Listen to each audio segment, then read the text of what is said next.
Welcome back. This is part 4, and I'm glad you're still with me. In this session, we're going to look at the why behind everything we discussed in part 1.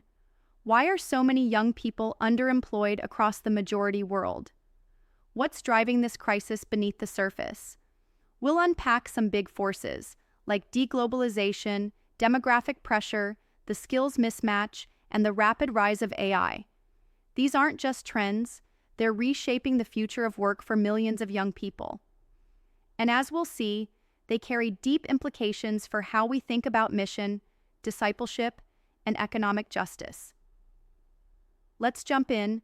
Let's begin with how global shifts in trade are impacting youth livelihoods. Another critical driver is the shifting nature of globalization.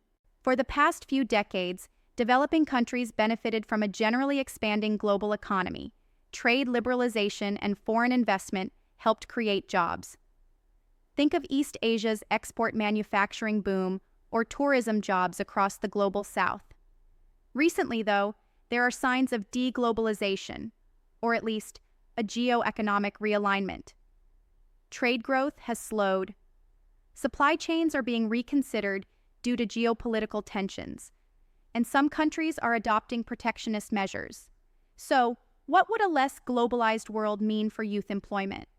A potential deglobalization shock, say a scenario of sustained trade wars or decoupling between major economies, could reduce demand for exports from many majority world countries. For example, East Asia's export hubs like Vietnam or Malaysia might suffer if Western markets impose tariffs or move supply chains elsewhere.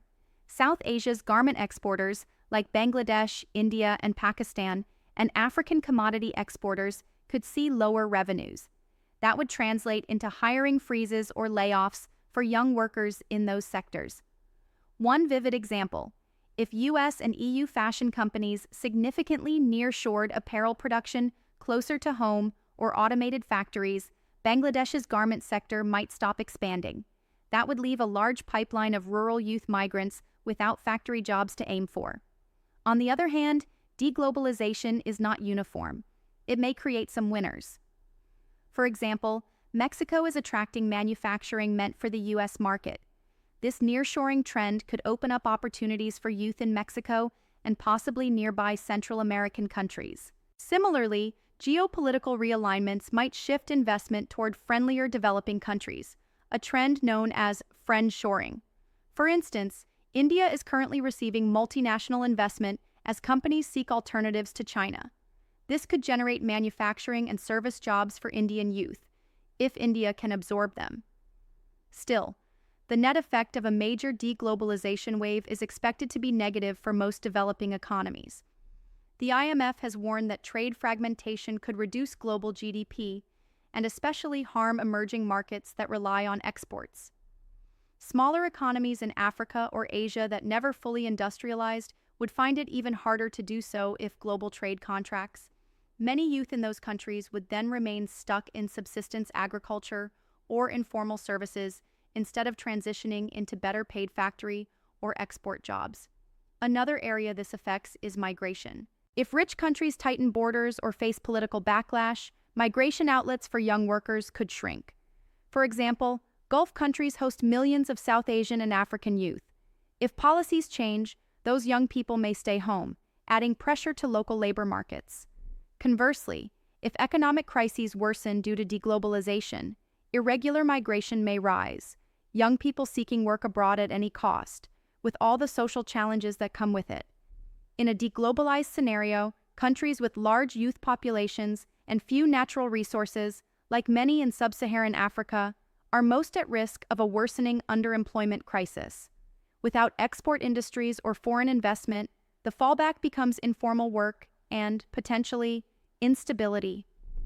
This possibility lends urgency to developing regional trade and South-South partnerships, as well as strengthening domestic markets, so youth aren't completely dependent on fragile global demand. From a missional perspective, deglobalization's threat to youth livelihoods is a call for the church to advocate for just economic systems and to support community-based economic resilience. If global opportunities dry up, local initiatives like cooperatives, agribusiness, and local manufacturing become even more important for providing work to young people. Now let's talk about the population surge behind the youth employment challenge. Underlying all these factors is the relentless demographic wave. Many majority world regions are experiencing or will experience a youth quake, a surge of young people entering the labor force. Sub-Saharan Africa is the epicenter. By 2030, half of all new entrants into the global labor force will come from Africa. That means roughly 15 to 20 million young Africans need jobs every year just to keep up with population growth. South Asia likewise has millions of new entrants annually. India's working-age population is rising by about 1 million per month. This youth bulge can be a demographic dividend if job growth keeps up, or a ticking time bomb if it doesn't. Right now, in many countries, job creation falls far short. Remember this from World Bank President Ajay Banga. 1.2 billion youth will enter emerging economies' workforce in the next decade, but only 400 million jobs are expected to be created. That's a shortfall of 800 million. This puts enormous strain on social stability. It's not coincidental that countries with the fastest-growing youth populations, like those in Saharan Africa or parts of the Middle East, have seen outbreaks of conflict and unrest. When the dream of a better life is repeatedly denied, frustration builds and can spill over. Nigeria is a case in point. Its youth population is growing fast, but formal jobs are scarce. Underemployment is high. With stagnant agriculture and limited industry, many youth are idle, and some are recruited by militant groups or drawn into crime. By contrast, countries like Ethiopia and Kenya have made youth employment a national priority, investing in training, entrepreneurship funds, and job creation programs, though with mixed results. Demographics are predictable. This is one area where governments and development partners can plan ahead. But many are falling behind. This is why forward-looking scenarios, like those in the next chapter, are so important. Let's now consider how the rise in education has contributed to a mismatch between skills and jobs. A crucial structural factor is the widespread expansion of education in the developing world, which, paradoxically, has contributed to a form of underemployment. Skills mismatch. Over the past few decades, more children and youth than ever are finishing secondary school and even attending university in the majority world. This is a positive development in human capital.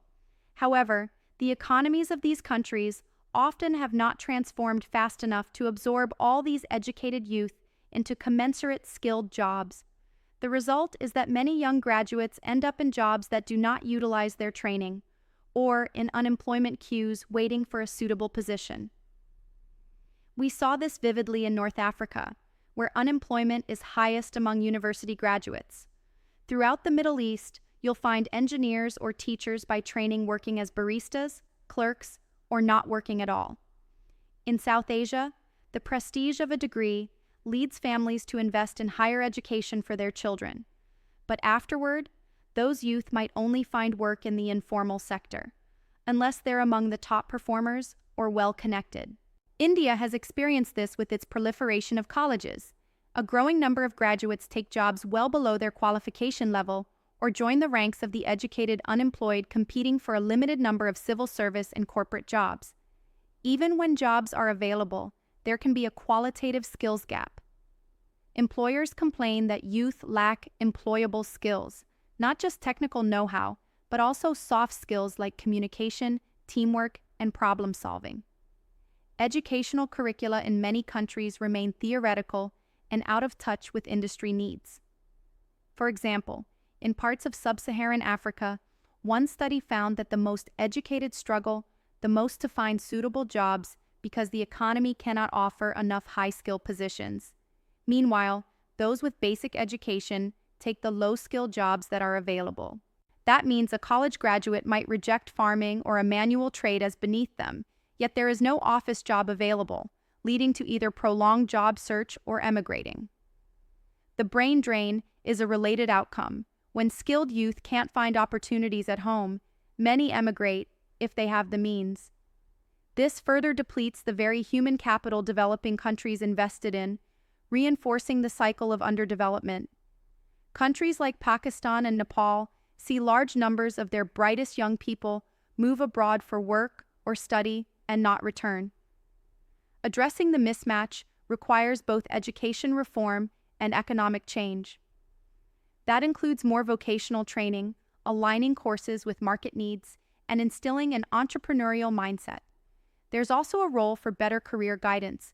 Many youth simply don't know what skills are in demand or how to transition from school to work. Faith-based organizations running mentorship and training programs can help fill this gap, something we'll look at in more detail later. The structural drivers of youth underemployment form a complex web. Rapid technological advances, shifting global economic tides, surging youth populations, and misaligned education to employment systems all interact to produce the varied national scenarios we see. Some drivers, like demographics, are largely fixed. Others, like technology and globalization, are in flux and can either alleviate or exacerbate underemployment depending on policy responses. The following chapter will explore how these forces might play out in the future under different scenarios and what that means for youth underemployment by 2035. Coming up next, we'll look at 3 possible futures: a baseline scenario with gradual progress, an AI acceleration scenario where technology changes everything faster than expected, and a deglobalization shock scenario where the world economy pulls apart. Each scenario helps us ask, what could youth employment look like a decade from now? And what can we do to shape that future? That wraps up part 4. We've seen how youth underemployment isn't just about jobs, it's about dignity, peace, and mission. The church has a real chance to respond with vision, hope, and practical action. Next, in part 5, we'll get practical. We'll look at what actually works, the tools, programs, and strategies churches and ministries can use to make a difference. Let's keep going when you're ready.